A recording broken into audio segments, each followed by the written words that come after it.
silêncio, viu? Só cala a boquinha. Vamos lá.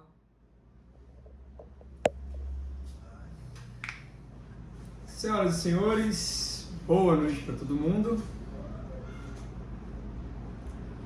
Espero que todos vocês tenham tido um ótimo dia. E hoje aqui vai rolar um negócio bacana aqui pro pessoal do Close Friends.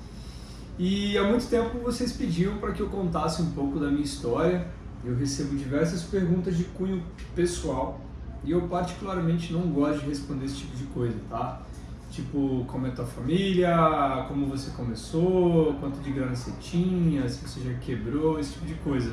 Nunca tive o hábito de responder esse tipo de coisa. Então, eu resolvi gravar um vídeo, fazer uma live aqui com vocês para poder contar um pouco de como foi a minha história, do início ao fim.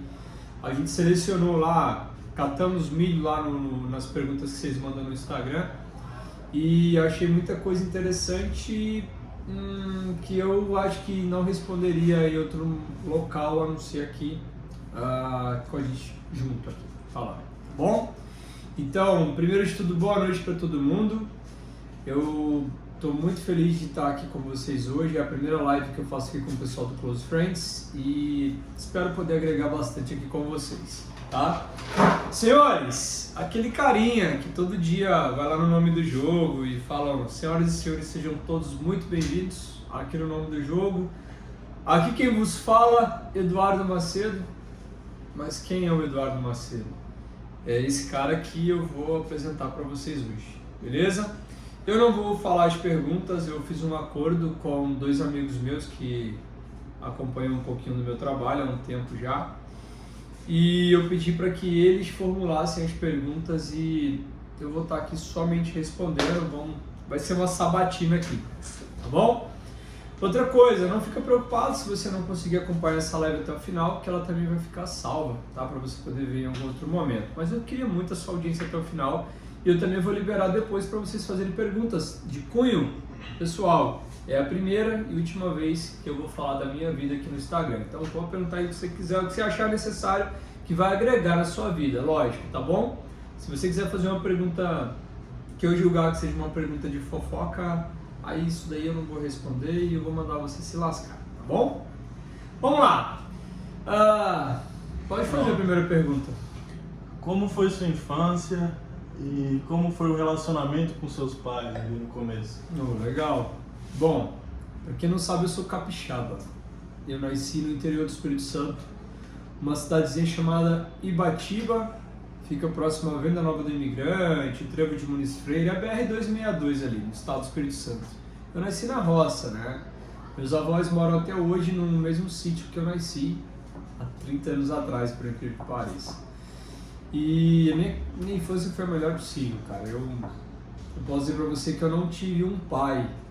Eu tive um mentor e eu tinha como presença paterna meus avós, meus tios, tanto maternos quanto paternos. Então, na extrema simplicidade que foi a minha infância na zona rural, eu tive acesso à melhor educação que eu podia ter.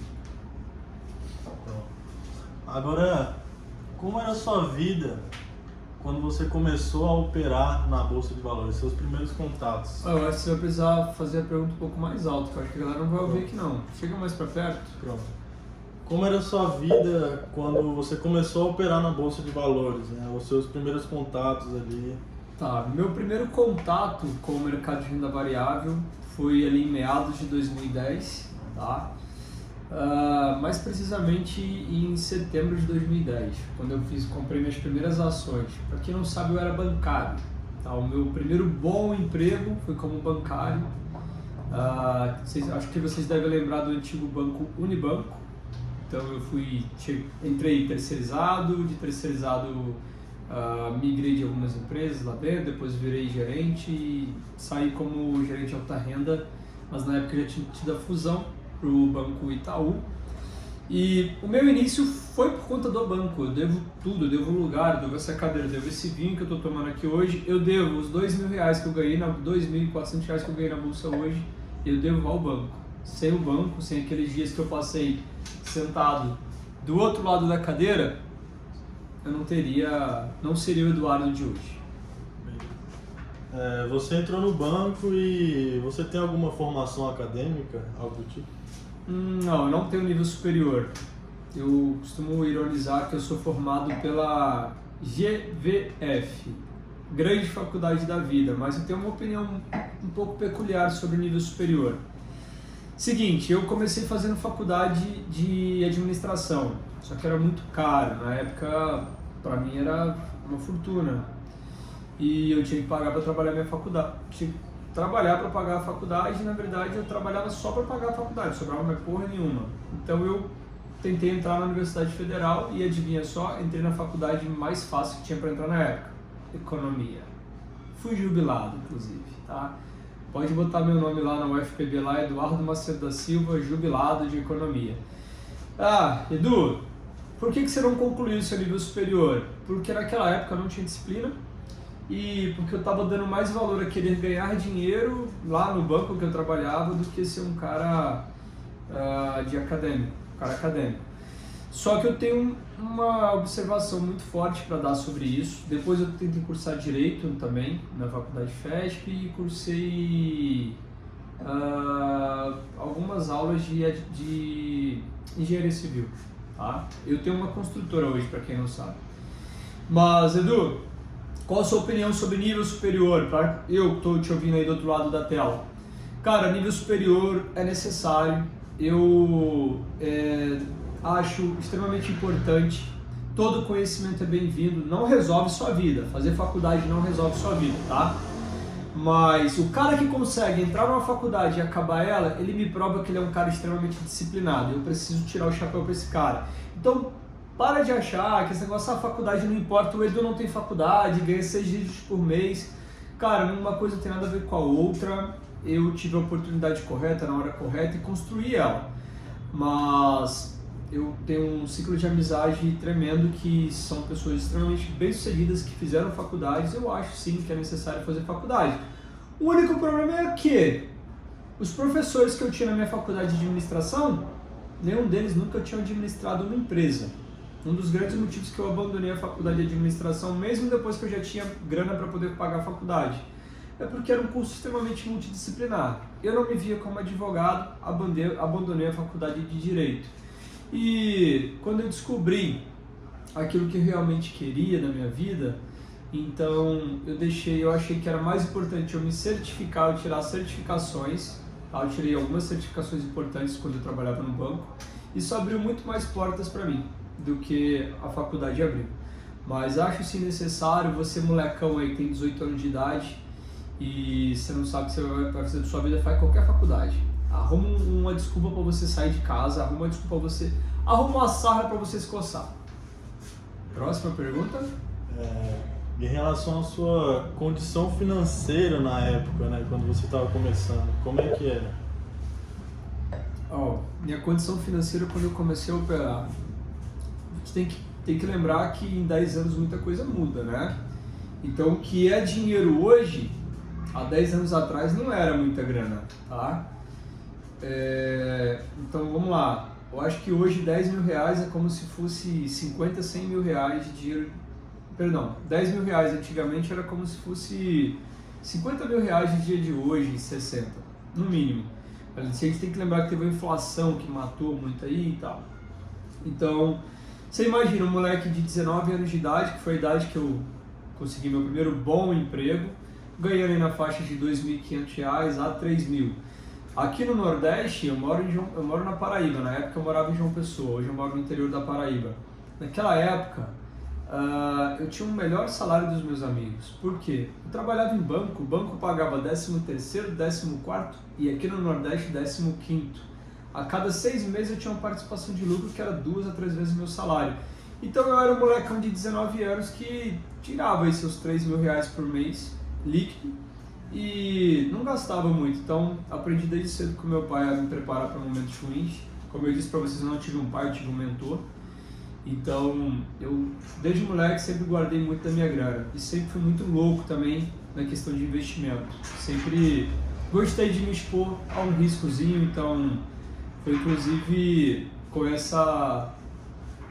gostar de risco que eu me dediquei tanto ao mercado financeiro após sair do banco, inclusive. Qual é a próxima pergunta? Nessa fase como foi a sua fase de transição, né, do emprego tradicional até a bolsa de valores e começar a viver de mercado? Minha transição do meu emprego tradicional para o mercado financeiro. Seria essa a pergunta? Isso. Então, vamos lá. Esse é um grande tabu que as pessoas precisam entender, que eu recebo muita mensagem desse gênero assim, Edu, como é que eu largo meu emprego atual e me dedico 100% ao mercado de renda financeira? Não faça isso, tá? Não é assim que as coisas funcionam. Eu não saí do banco por vontade própria, tá? Eu fui demitido em outubro de 2013. Eu fui demitido do banco, tá? Na época eu estava morando no Nordeste já. E assim, foi um presente essa demissão, porque eu consegui evoluir muito mais e tá aqui onde eu tô. Só que deixa eu explicar uma coisa para vocês. Enquanto eu trabalhava no banco, renda variável nunca foi a minha primeira fonte de renda, nem a que eu mais achava que seria a principal. Mas eu ganhei muito dinheiro enquanto estava trabalhando no banco ainda, porque eu tinha começado uma construtora pequena e essa construtora foi o que foi me dando ali minha primeira grana. Mas eu não larguei meu emprego para viver de renda variável, eu somei essa renda. Então eu cheguei no mercado de renda variável ao contrário do que a galera chega hoje. Muita gente chega sem grana, né? E eu cheguei até com uma graninha. Só que é muito perigoso você chegar no mercado que você não conhece com muita grana. Você já quebrou? Já quebrei 2 vezes e por incrível que pareça, essas 2 vezes que eu fali, elas não foram no mercado de renda variável, não foi fazer um day trade como as pessoas quebram hoje em dia, né? E assim, esse assunto eu já até falei aqui com vocês no Instagram sobre isso.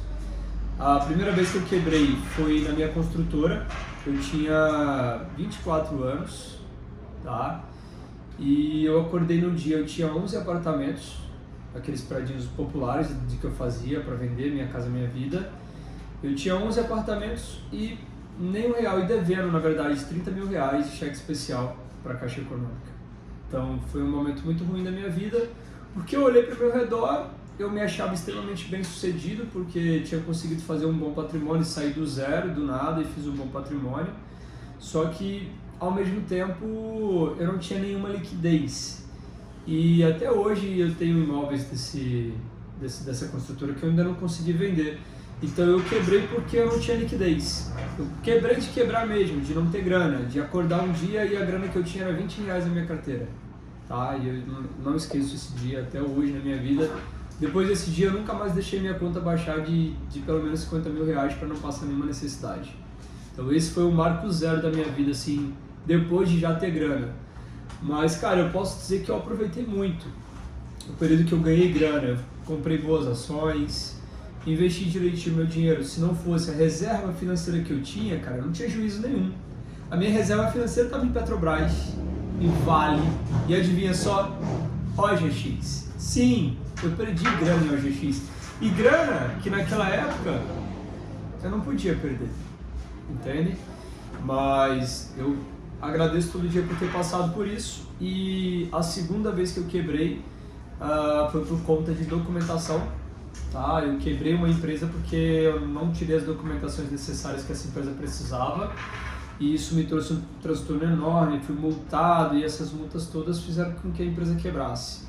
A primeira quebrada da construtora, eu não perdi nenhum real da construtora, obviamente porque os imóveis não saem do lugar. Mas, por exemplo, eu tinha 1 milhão e poucos mil reais imobilizados e nem R$1 na conta, não conseguia vender os imóveis mais baratos, porque aqui na Paraíba você só vende crédito, você não vende imóvel à vista. Então isso foi muito ruim. E a minha segunda quebrada eu perdi aí 300 mil reais. Tá? Eu perdi 300 e poucos mil reais. Só que toda vez que você quebra, velho, você volta muito mais forte. E eu tô esperando pela terceira. Garanto a você que na bolsa não vai ser. Show. E agora na bolsa, né? Qual foi o dia assim que você já perdeu mais dinheiro? Né? Um dia que você perdeu muito dinheiro? O dia que eu perdi mais dinheiro na bolsa. Tá, vamos lá. Tem vários dias que eu perdi mais de 10, 20, 30 mil reais, tá? Mas o dia que mais marcou foi o dia 22 de maio de 2019. Por que marcou? Porque estava sendo uma das minhas melhores campanhas até hoje no mercado financeiro. Era dia 22 de maio, 10 horas da manhã, e eu já tinha feito 220 e poucos mil reais. Tava muito bom o mês para mim, eu tinha ganhado muita grana. E era 10 horas da manhã, eu tava 17 mil reais positivo já, né? Porque eu operava pela Clear, day trade pela Clear inclusive. E quando foi mais ou menos 11 horas da manhã, eu estava negativo em 72 mil reais. 60 e poucos mil reais de boleta, mas uns 5 mil reais lá foi custo operacional. Fui zerado pela corretora, etc. Por que isso aconteceu? Eu comecei esse mês com 50 mil reais na conta. Depositei 50 mil, certo? E ó, comecei a chinelar o mercado, comecei a operar. E tudo indo bem, tudo indo muito bem, estava bem tranquilo e tal. Monstruosamente, eu consegui fazer essa fortuna, 220 e poucos mil reais, era muita grana, até mesmo para mim naquela época, tá?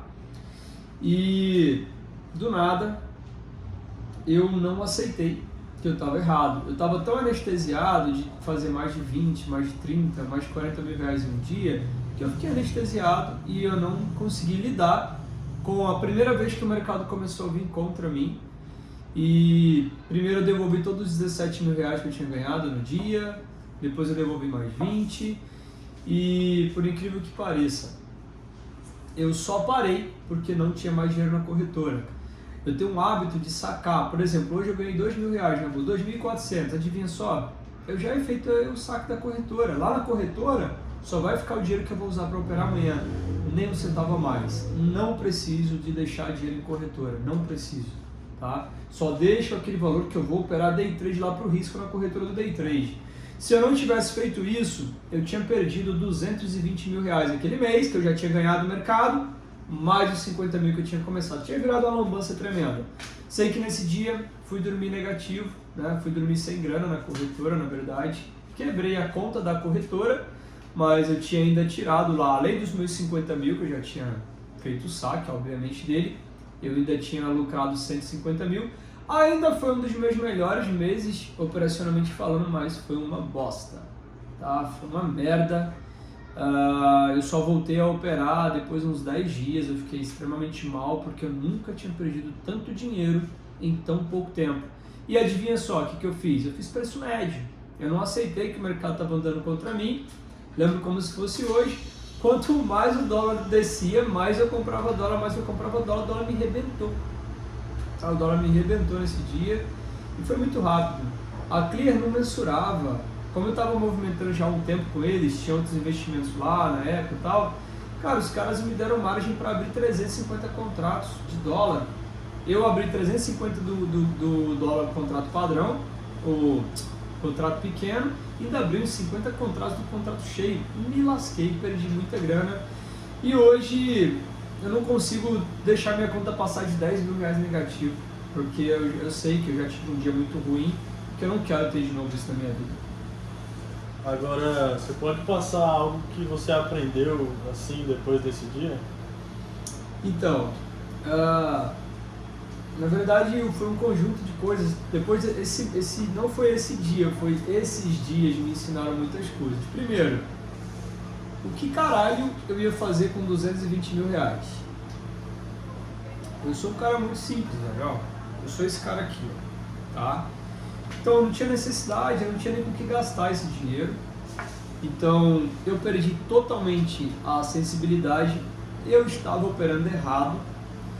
E eu aprendi que era muito mais saudável eu fazer ali meus 2.000, 1.500 reais, 3.000 reais, 5 mil como eu fiz segunda-feira, até de bom tamanho, tá?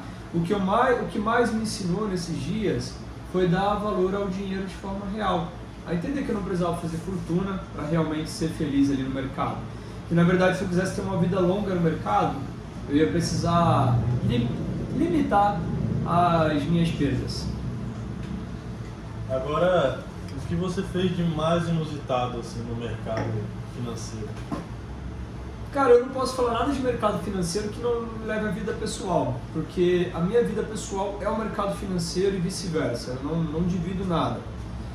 Mas eu acho que o mais inusitado foi o mês que eu ganhei 300 mil reais, tá? Eu já vinha de uma boa sequência, ganhando 100, 130, 80, e ganhei 300 mil reais e eu continuei sendo o mesmo Eduardo, falando do mesmo modo, tendo os mesmos amigos, fazendo as mesmas coisas, frequentando os mesmos lugares.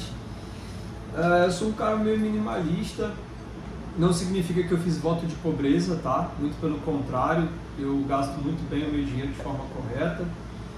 Mas onde eu quero chegar com vocês é que eu me tornei um cara que eu vi que eu não precisava de muito para viver. Eu só tenho uma bunda, eu só tenho uma mulher, eu não quero ter mais de uma casa. Então eu sou um cara muito simples desse quesito. Eu só tenho 3 pares de sapato. Mentira, comprei o quarto, né? Aqui, ó. Meu conselheiro de moda me fez comprar esse sapato aqui, ó. Eu tô gostando dele. Gostoso que só. E por muito tempo eu achava que a gente precisava ter uma vitrine. Não precisa de porra nenhuma disso, muito pelo contrário, sou um cara extremamente minimalista. Eu tenho 4 pares de sapato, eu tenho uma bota que custou 80 reais pra ir pra fazenda, eu tenho um All-Star, que eu sou do rock, tenho um tênis que eu digo pra minha mulher que vou pra academia, mas mentira, eu vou pro bar, tá? E uso esse tênis aí pra andar de UTV, e agora eu comprei esse aqui que me deram um conselho de moda, sendo que era a minha cara. Beleza. Agora, momentos críticos que você teve que lidar com as emoções no trade. Então, cara, momentos críticos. Hoje de manhã eu tava negativo em R$4.500 às 9h40 da manhã. A galera da mentoria sabe disso, que tá aí assistindo aí. Eu mostrei a boleta pra eles hoje. Hoje de manhã eu tive um momento crítico. Todo dia eu tenho um momento crítico. Mas eu vou falar pra vocês de coisas que aconteceram na minha vida que foram, sim, extremamente críticas. No decorrer da minha carreira no mercado, nesses 10 anos, eu tive momentos que eu estava muito mal psicologicamente, tá? Nível de, quase entrar em depressão, eu não nego isso de ninguém. Tive problemas com sociedades ruins que me fizeram muito mal, errei, cometeram erros comigo. E tudo isso mexe muito com o emocional. Para quem não sabe, eu sou casado e nesses últimos 2 anos, por exemplo, eu quase me divorciei 3 vezes. Então daí tu tira, eu posso não ter problema financeiro, porque eu me blindei disso muito novo. Eu não tenho filhos, mas eu tenho um pai que precisa muito de mim, eu tenho um irmão de 23 anos que não é um irmão, é um filho mais novo, então tudo que acontece com ele mexe muito comigo também. E todos esses momentos difíceis que eu passei na minha vida, eu fui muito resiliente no quesito de falar foda-se. Simplesmente foda-se. E não tenho como resolver essa porra desse meu problema, eu não tenho como mudar a cabeça das pessoas para muitas coisas, então eu ajoelhei ali e trabalhei, jovem. Trabalhei muito, tá? Então toda vez que eu tenho um momento ruim na minha vida, talvez você nem sabe que você está assistindo aí agora, mas talvez eu esteja num momento ruim agora, não é? Pois é, a gente não tem como julgar isso. Então quando você me vê lá, minha vida bonita, passeando, andando na praia, tomando vinho aqui, pra quem não sabe eu estou na Casa del Fuego hoje, de um grande amigo meu, e estou aqui hoje, cara, mas ninguém sabe que eu passo de verdade, a quantidade de mensagem escrota que eu recebo, a quantidade de vezes que eu fui ofendido ou que ofendi, que eu também não sou nenhum santo. E eu digo uma coisa pra vocês que eu aprendi: quando você começa a se expor muito, você tem que lembrar que você não vai chegar a lugar nenhum fazendo só amigos, tá? Então não se preocupe com isso, faz o seu, e lá na frente as pessoas acabam se arrependendo de algumas pedras que elas jogaram, tá bom? Mas uma das coisas que mais mexeram comigo, sem dúvida nenhuma, foi os quase divórcios que eu tive. E todas essas vezes aí, foi as vezes que eu mais ganhei dinheiro na bolsa, foi as vezes que eu mais produzi conteúdo, que eu sempre canalizei todas as minhas energias no meu trabalho. Eu posso ser até um marido ruim, mas eu sou o melhor profissional do mundo, na minha opinião, no que eu faço. E eu preciso me sentir o melhor profissional para mim. Conseguem compreender esse ponto de vista, né? Então, tive que ser muito resiliente, sim. Tem que ser até hoje, vou ter que continuar sendo o resto da minha vida. Como você se tornou o Eduardo de hoje? Com os meus erros, sem dúvida nenhuma. Muito novo, eu escutei uma frase de um amigo do meu pai, quando eu ia visitar o meu pai no trabalho dele, e uma vez eu errei alguma coisa e meu pai estava falando desse meu erro, não brigando, mas falando, ô filho, você errou isso aqui, tal, tal, tal. Aí esse amigo, acho que ele era chefe do meu pai, não lembro, o Miltinho, ele chegou pra mim e falou, meu filho, erre, pode errar muito, mas erros novos, então eu sei que eu vou errar amanhã. Então eu cheguei aonde eu estou hoje errando erros novos, então eu nunca mais perco 72 mil reais em um dia. Eu só erro a partir de agora erros novos. Eu nunca mais faço sociedades onde eu não posso ter ali o controle de tudo, nunca mais. E disso daí você vai tirar muita coisa da vida também. Qual a próxima pergunta? O que o Eduardo Trader tem para dizer a quem está começando hoje? O que o Eduardo Trader tem a dizer para quem está começando hoje? Bom, eu acho que o que eu mais tento passar aqui para vocês, cara, é para que vocês sejam resilientes, primeiro de tudo, porque vocês não vão encontrar nada fácil. Mas vamos falar de algo mais técnico, tá? Você quer saber como é que você vai ganhar dinheiro de verdade na bolsa de valores? Como trader? Se você se espelhar em traders que são traders de 2008 para cá, tá? Não adianta você querer se espelhar no cara que está começando agora, que está ganhando dinheiro, ou no cara que anda de Porsche, ou no cara que tem, que te vende ilusão ali de uma fórmula mágica. Você não pode se espelhar nesses caras, porque esses caras vão quebrar. A gente acabou de ver um exemplo aí também. Não é vergonha para ninguém quebrar, tá bom? Errar é um fato que vai te ajudar muito mais. Eu só sou o Eduardo de hoje porque eu tenho muitos erros nas minhas costas, tá? Durmo tranquilo, boto minha cabeça para você, durmo tranquilo todos os meus erros. Mas onde eu quero chegar com isso? Você não consegue aprender a sobreviver no mercado com um cara que tem 6 meses de mercado. Tá? Então o Eduardo Trader hoje tem que dizer para você o seguinte: aprenda a operar como as pessoas operavam em 2008, 2009, 2010, 2013. A alavancagem era infinitas vezes menores. A possibilidade de você ser extremamente bem sucedido é muito maior se você tiver esse pensamento. Tem um termo que eu aprendi com o Julinho, que é um cara que eu brinco direto aqui com ele, que é o meu avô. Ele tem 40 e poucos anos, mas tem uma cara de velho da porra, é meu mentorado, inclusive, Julinho. E o Julinho de vez em quando liga pra mim e fala, cara, como tu é antigo, então tentem se sentir antigos.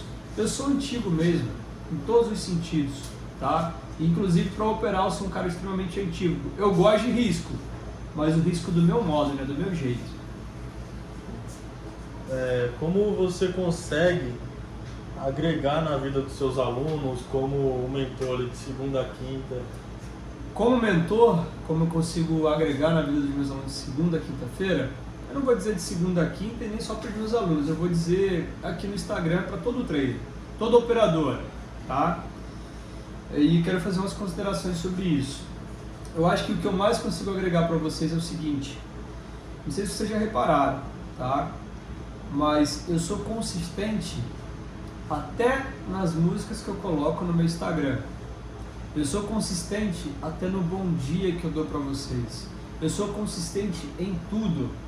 Eu vou explicar para vocês o porquê que todos os dias eu coloco uma música no Instagram. Eu vou explicar para vocês porque todos os dias eu gravo o nome do jogo. Eu vou explicar para vocês porque toda semana eu faço o panorama. E eu vou explicar para vocês porque tem muito aluno na mentoria que está lá comigo há 1, 2 anos e eu não cobro nem um centavo para esses caras estarem lá. Simplesmente porque eu precisei em algum momento que alguém fizesse isso por mim também, tá? Então, minha forma de devolver, primeiro ponto. Segundo, eu não sou besta, tá? Eu sou lobo, tá? Para começo de conversa, eu sou lobo. tudo daqui eu estou aqui porque eu estou extraindo algo bom para mim.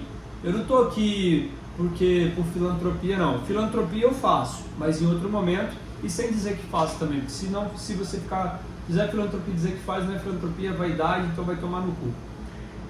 Mas para vocês entenderem o que eu quero dizer para vocês agora, sendo curto e grosso. Sejam consistentes nos mínimos detalhes, tá? Então, se eu puder agregar em algo na vida de vocês hoje, é ensinar vocês a ser consistentes nos mínimos detalhes. Então, ao Eduardo acordar até o Eduardo dormir, eu sou totalmente metódico com o que eu vou fazer. Então, ali às 5h30 da manhã, 6 horas, quando eu acordo, para começar a produzir o nome do jogo, eu estou fazendo aqui, meu amigo, aquilo ali não é para você que está aí do outro lado. Eu estou fazendo aquilo ali para mim, tá? Eu sou lobo, eu te falei. Estou fazendo para mim. E você acaba se privilegiando disso. Por quê? O ato de eu gerar essa responsabilidade de todo dia postar o nome do jogo, por exemplo, me torna ser obrigado a todo dia estudar o que eu vou apresentar ali. E quando eu estudo aquilo ali, eu me preparo para o mercado. Porque eu não posso chegar com informação errônea aqui para vocês. E quem acompanha já há mais tempo sabe, aquelas informações são riquíssimas. Muita gente ganha dinheiro porque consegue entender no contexto certo aquilo que eu quero passar. Onde o Eduardo quer levar esse papo aqui para vocês agora, tá? Para vocês entenderem aí essa questão de ser consistente nos mínimos detalhes. Cara, você não vai acordar, vai comprar um curso hoje em mercado financeiro e amanhã você vai começar a ganhar dinheiro. Você não vai ser assim. Então você vai ter que começar a ser consistente. Eu vou dar uma dica aqui para vocês. Primeira ideia para vocês serem consistentes. Todo santo dia, eu tenho um ritual. Não é meditar, não é nada disso, tá? Eu tenho um ritual de oração. Eu faço lá, deixa eu contar, 1, 2, 3, 4. Eu faço 5 orações, cronometradas, dá 3 minutos essas 5 orações que eu faço. Depois disso, galera, sento no meu escritório e começo a produzir o conteúdo que vai ao ar, para vocês poderem operar. Posteriormente a isso, eu já estou extremamente preparado para sentar na frente do computador e fazer o que eu fiz hoje. Ganhar R$ 2.400 operando ali até as 10 horas da manhã. Caralho, filha da puta, ele só trabalha... Nossa, que incrível, ele só trabalha 1 hora por dia, né? Não, muito pelo contrário, eu estou trabalhando, você não percebeu, mas eu estou trabalhando desde as 6 da manhã, desde o momento que eu acordei. Então, cara, eu não sou um cara extremamente disciplinado no quesito vida, tá? Eu tenho péssimos hábitos alimentares, tá? Eu não sou o cara do esporte, meus esportes são totalmente atípicos, tá? Eu não jogo futebol, meus esportes são esportes bem mais parados, tá? Automobilismo, tênis, é coisa assim que não tem tanto movimento. Até o tênis é o que eu faço que tem mais movimento. Mas eu não sou um cara disciplinado nesse quesito, eu sou um cara disciplinado para o mercado, para a vida, tá? Então, e eu tenho um lado que vocês podem aprender muito com isso, que é a questão de ser pragmático. Eu sou extremamente pragmático, eu não consigo gravar o nome do jogo se eu não escolher a música do nome do jogo, para vocês terem uma ideia. E se eu puder ajudar vocês como mentor, o que eu tenho para dizer para vocês é o seguinte: alinhem as suas expectativas, a sua realidade. A minha realidade não é ganhar R$300 mil por mês, eu já ganhei, mas eu não estou preparado para isso. Eu fico morto. O mês que eu ganhei R$300 mil, eu emagreci 4 quilos, tá? Eu emagreci 4 quilos, já sou magro pra caralho, você imagina, isso daqui menos